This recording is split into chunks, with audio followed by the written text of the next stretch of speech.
توانائی دیتی ہے, پورا مضمون باندھا ہے. اعلیٰ حضرت کہتے ہیں بہروپیہ تھا, مداری, روپ بدل بدل کے دکھایا کرتا تھا, بادشاہوں سے انعام لیتا تھا. ایک دن اورنگزیب عالمگیر کے پاس آ گیا, کہنے لگا میں روپ بدلوں گا, اگر آپ پہچان نہ سکے تو میں انعام لوں گا. آپ نے فرمایا میں کوئی ایسے ویسا بادشاہ نہیں. کہا مجھے دھوکہ دینا مشکل ہے. کہا نہیں میں روپ بدلوں گا. حضرت اورنگزیب عالمگیر بڑے نیک بادشاہ گزرے, بڑے پرہیزگار. وہ بہروپیہ کہنے لگا میں روپ بدلوں گا, آپ نہیں پہچان سکیں گے. فرمایا چل جتنا تیرے اندر زور ہے لگا لے. حضرت نے اعلان کیا کہ میں نے فوجی بھرتی کر دے, 2 ماہ کے بعد ٹیسٹ ہوگا. وہ 2 مہینے دوڑتا رہا, رنگ روپ بناتا رہا, آیا ٹیسٹ دینے, 2-3 سپاہیوں کا امتحان لیا. اس کی باری آئی تو 10 روپے دیے, کہنے لگے تیرے آنے جانے کا کرایہ میں نے تجھے پہچان لیا ہے. کچھ دنوں کے بعد جانے لگے سفر پر, تو بھکاری آ گئے خیرات مانگنے. اس نے بھی سارے منہ پر سیاہی مال لی, کپڑے پھاڑ لیے, سر کے بال مڈا لیے, پگے تک کٹا لی, بدرنگ ہو کے آیا. کاسا آگے کیا تو حضرت نے 10 روپے ڈالے, کہنے لگے تیرے آنے جانے کا کرایہ میں نے پہچان لیا ہے. کچھ دن گزرے تو ٹیچر کی ضرورت تھی. اس نے مونچھیں بڑی کر لی, داڑھی نکلی لگا لی, سر پہ جنا کیپ پہن لی, ایک شیروانی لے لی اور ہاتھ میں چھڑی پکڑ کے آیا. کہنے لگا میں استاد ہوں, 2-4 بندوں کا امتحان لیا, اس کی باری آئی تو 5 روپے دیے, 10 روپے دیے, کا تیرا کرایہ میں نے پہچان لیا. 2 سال گزر گئے. وہ جب بھی آتا حضرت پہچان لیتے. ایک دن سفر پہ جا رہے تھے, بہت بڑا لشکر تھا, جہاد کرنے جا رہے تھے اورنگزیب عالمگیر. تو دیکھا ایک پہاڑی ہے, پہاڑی پہ لوگ جا بھی رہے ہیں آ بھی رہے. اورنگزیب عالمگیر پوچھنے لگے یہاں کیا ہے؟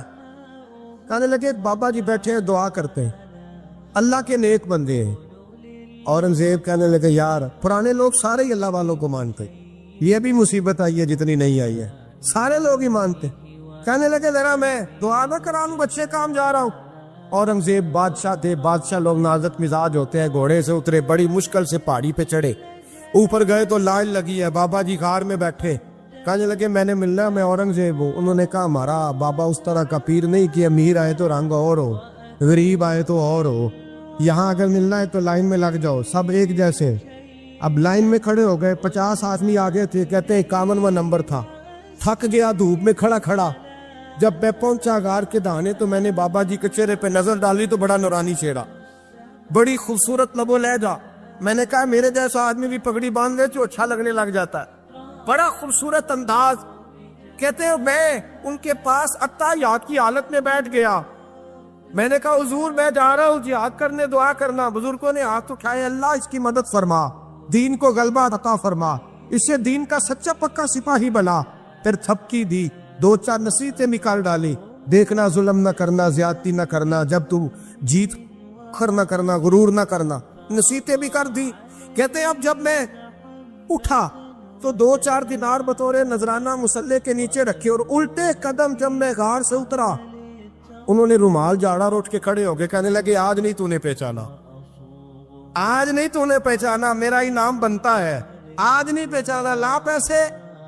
اورنگزیب کہنے لگا یار تو نے حد کر دی, کہاں چڑھا کہاں کھڑا رہا, دھوپ میں تھک گیا, کمال کر دی بھائی تو نے.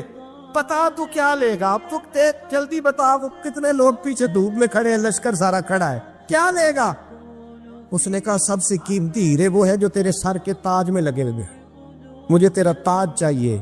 او بھائیو سننا اور یاد رکھنا, میرے اعلیٰ حضرت کہتے ہیں بادشاہ نے سر کے اوپر سے تاج اتارا, بہروپیے کے قدموں میں رکھا اور کہنے لگے یہ لے, اور یہ تو تیرا مانگنے پر میں نے دیا ہے نا, میں واپس آتا ہوں تو آنا, میں اپنی مرضی سے بھی تجھے دوں گا. تو نے اورنگزیب جیسے بندے کو دھوکہ دیا, آنا میں اس وقت بھی دوں گا. وہ دے کر بس بات ختم ہو گئی, حد ہو گئی. دے کر کہتے ہیں جب میں پلٹا نا واپس, بہروپیے نے آواز دی بادشاہ ٹھہر جا. تو میں نے پلٹ کے دیکھا تو کہنے لگے یہ اپنا تاج لے جا, اٹھا اور لے جا.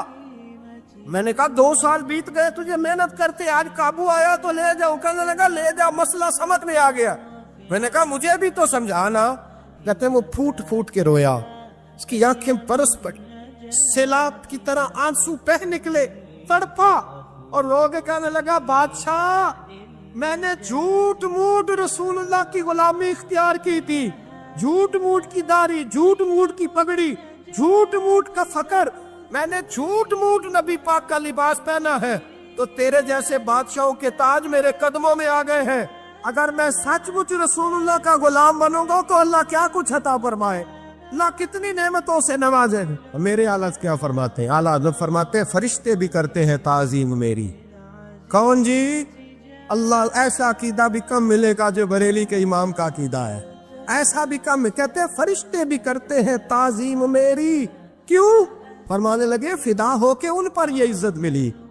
بغداد کے ایک درویش عالم تھے، تو وہ جب بھی نماز پڑھاتے نا تو کسی تاجر کی 2 بیویوں کے بارے میں دعا مانگتے۔ توجہ ہے میری بات پر؟ نماز پڑھاتے تو کہتے اللہ اس تاجر کی 2 بیویوں کو اپنی خاص رحمتیں عطا فرما۔ ایک دن لوگ ان کے گرد اکٹھے ہو گئے، کہنے لگے بابا جی بتائیں تو صحیح وہ بیویاں کون تھی جن کے لیے آپ دعا مانگتے؟ تو فرمانے لگے میرے شہر کا ایک تاجر تھا، بہت بڑا تاجر تھا، مالدار تھا پر بے اولاد تھا۔ اسے بغداد سے ملک شام جانا پڑتا تھا تجارت کرنے، اور کئی مہینے اسے شام کے ملک میں رہنا پڑتا تھا۔ اس نے اس طرح کیا کہ وہاں بھی ایک شادی کر لی۔ توجہ ہے نا میری بات پر؟ کیا کر لیا اس نے؟ دوسری شادی کرنا مرد کے لیے جائز ہے، تیسری کرنا بھی، چوتھی کرنا بھی بھیا کے وقت، مگر اگر انصاف کر سکے تو۔ اگر چاروں میں ہم نہ آدھا مسئلہ سنتے ہیں اور آدھا ہی بیان کرتے ہیں، اگر انصاف نہ کر سکے پھر اس کے لیے 4 جائز، پھر وہ ایک ہی رکھے گا۔ تو عزیز دوست دوسرا نکاح کر لیا، شادی ہو گئی۔ اب وہ وہاں کچھ زیادہ وقت گزارنے لگا، مالدار آدمی تھا، بیوی کو مکان بھی لے کے دے دیا۔ اب وہ دیر سے آتا واپس، اور جب آتا بھی تو اس کے وہ والے انداز نہ ہوتے جو پہلے ہوا کرتے تھے۔ اب بیوی سے بڑا جاسوس بھی کوئی نہیں ہوتا، اس کو تو پہلے پتہ چل جاتا ہے کہ ماجرا کیا ہے، اسے بڑی خبر ہوتی ہے۔ تو اس نے محسوس کر لیا کہ بدلے بدلے سے میری سرکار نظر آتے۔ وہ کہنے لگی اب کہ جب آتا جاتا ہے تو اس کے حالات کچھ بدلے سے ہیں، ماحول کچھ اور ہے۔ اس نے ایک بوڑھا آدمی جو اس کا عزیز بھی تھا اور سمجھدار بھی تھا اس کو تیار کیا۔ کہنے لگی اب کہ جب ملک کے شام جائے نا تو اس کا پیچھا کرنا اور خبر کرنا کہ کہاں رہتا ہے، کہاں جاتا ہے، کیا کرتا ہے۔ وہ بوڑھے بزرگ جو تھے وہ خاتون کے کہنے پر کچھ اس نے کرایہ بھی دیا۔ وہ اس تاجر کے پیچھے گئے اور واپس آ کے خبر دی۔ کہنے لگے کہ یہ تو 2-3 سال بیت گئے، اس نے وہاں بھی شادی کی ہوئی ہے، تجھے بتایا ہی نہیں۔ بی بی بڑی سمجھدار تھی، حوصلہ مند، زیرک، اس نے شور نہیں مچایا۔ اس نے کہا کہ میں نا اب جب آئے گا نا تو طریقے سے بات کروں گی اور پوچھوں گی کہ ایسا کیوں کیا۔ اور یہ بھی اس نے آ کے بتایا کہ اگر تیرے ساتھ نکاح کے بعد اسے اولاد نہیں ملی تو اولاد وہاں بھی کوئی نہیں، یہ مکمل تفصیلات۔ اب جب اس دفعہ خامند آیا تو آتے ہی وہ بیمار ہو گیا، کمزور ہونے لگا۔ اب خاتون نے مناسب نہیں سمجھا کہ آتے ہی دھڑام سے میں اس کے سر پر یہ ٹھوڑ دوں کہ تو نے نکاح کیا ہوا ہے اور مجھے بتایا نہیں۔ وہ ذرا تسلی میں رہی، کچھ وہ بیمار تھا، حوصلہ رکھا، خدمت کرتی رہی۔ کچھ دن گزرے تو وہ تاجر انتقال کر گیا، فوت ہو گیا۔ اب راز کھول نہ سکا، عدت گزاری، اور جب سارا مال جمع کیا نا تو اشرفیوں کی بوریاں بھر گئی۔ سارا مال اس بی بی کا، 4 بوریوں میں اشرفیاں، 4۔ یہاں تو پیٹ کا دوزخ ہے، معاذ اللہ، بھرتا ہی نہیں۔ حل من مزید، حل من مزید۔ وہ جو کہتے تھے نا کہ بس باہر چلا جاؤں اور باہر میں کچھ تھوڑے سے پیسے کما کے 2-3 سال میں لوٹ آؤں گا، پھر یہاں آ کے کوئی کاروبار کروں گا، وہ گئے ہیں تو واپس نہیں آئے۔ وہ جو کہتے تھے نا بس میں نے اتنا سا کاروبار کرنا ہے کہ مکان بن جائے، انہوں نے 4 مکان بھی بنا لیے ہیں، لیکن بریک حل میں مزید کی دوڑ ہے۔ اب 4 بوریاں اس عورت نے چھپائے رکھی، کوئی بندہ نہیں جانتا بغداد میں کہ ملک کے شام میں تاجر کی دوسری بیوی بھی ہے۔ جب وہ فارغ ہوئی تو اس نے اس بوڑھے جاسوس کو پھر بلایا اور 2 بوریاں اونٹ پہ رکھی، خود بھی ساتھ بیٹھی اور ملک شام گئی۔ اللہ اکبر۔ وہ بزرگ کہتے ہیں میں ایسے نہیں دعا کرتا۔ اس کو جا کے کہنے لگی میں اکیلی وارث نہیں ہوں، آدھے کی وارث تو بھی ہے۔ میں اکیلی وارث نہیں، یہ تقسیم وراثت ہے، آدھی کی وارث تو بھی ہے، تو رکھ اپنے پیسے۔ مجھے پتا ہے اس نے نکاح کیا تھا پر مجھے بتایا نہیں تھا، تو رکھ اپنے پیسے، میں تجھے دے رہی ہوں، آدھے تیرے ہیں آدھے میرے ہیں۔ اس نے نظر اٹھائی تو رو پڑی، کہنے لگی نہیں اب یہ سارے تیرے ہی ہیں۔ اگر تو اللہ سے ڈرتی ہے تو میں بھی رب سے ڈرتی ہوں، اگر تو مصطفیٰ کریم کا کلمہ پڑھتی ہے تو میں بھی اسی نبی کی ماننے والی ہوں۔ کہا بات کیا ہے، میرا کیوں ہے سارا؟ تو وہ خاتون کہنے لگی وہ 2 سال 3 سال سے میرے ساتھ نکاح تھا اور اس نے بتایا تھا مجھے کہ میری بیوی بھی ہے، اور میں غریب تھی تو میرے والدین کو بھی بتایا تھا کہ میری دوسری شادی ہے۔ یہ مکان اس نے مجھے لے کے دیا تھا، میرے تمام اخراجات وہ پورے کرتا تھا، نان و نفقہ کا خیال رکھتا تھا، لیکن اب کہ جب وہ آیا تو وہ بیمار تھا۔ اس نے مجھے بتایا کہ مجھے طبیب نے بتایا ہے کہ میں شدید بیمار ہوں، شاید بچ نہ سکوں۔ تو کہنے لگی وہ مجھے کئی لاکھ روپے بھی دے گیا اور جاتے دفعہ مجھے طلاق بھی دے گیا، فارغ کر گیا۔ کہنے لگا تو جہاں چاہے میرے بعد نکاح کر سکتی ہے، اور کہنے لگا میں چاہتا تھا پہلی بیوی کو بتا دوں، موقع نہیں بنا اور اس کا دل نہ ٹوٹے، بتا نہیں پایا، لہذا وہ مجھے ڈھیر سارے پیسے دے چکا ہے، سارا میرا حصہ مجھے پہلے سے دے چکا ہے۔ میری بہن اب یہ 4 بوریوں میں سے 2 میری نہیں بلکہ 4 کی 4 ہی تیری ہے، تو ہی اس کی حقدار ہے۔ تو بزرگ کہتے ہیں مجھے بتاؤ جن کے اندر اس قسم کے تقوی کی جھلک ہو ان کے لیے ہر نماز کے بعد دعا مانگنی چاہیے کہ نہیں مانگنی چاہیے؟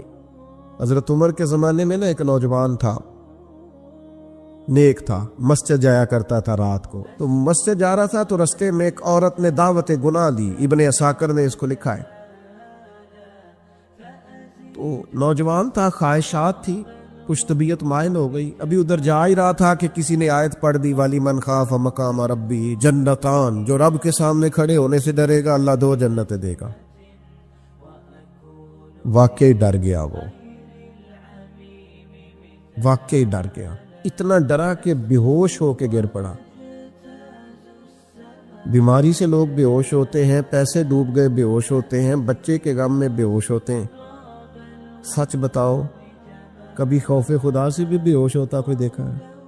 ہمارے ہاں تو روز مرہ ہی نہیں ہے بھائی، اور بڑی باتیں ہیں بے ہوش ہونے کی، ڈرنے کی، غش کھانے کی۔